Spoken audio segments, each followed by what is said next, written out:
Hello there guys, welcome back to my YouTube channel. So in this video I'm going to show you how to make this ending credit screen using animation in just PowerPoint, and I'm going to show you how to do it in just 2 minutes. So let's start. You can get this template from the link in the description below.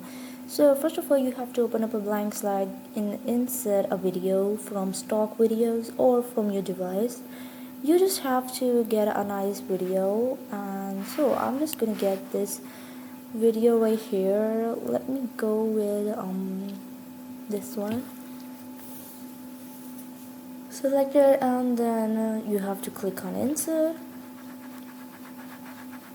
Next, what you have to do is just paste your text, change its fill. So I'm gonna go with white.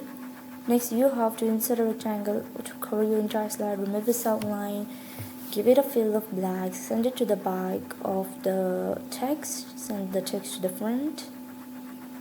This is how it looks right now. What you have to do is move your text out of your template below, then go to animations pane, go to add animation and click on line. You have to go to effect option, click on up.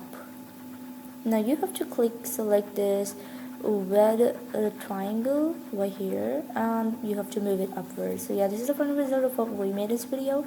If you like this video, make sure to hit the bell icon and also hit the subscribe button, and you can get this template for free from the link in the description below. Don't forget to comment down to let us know about your opinions.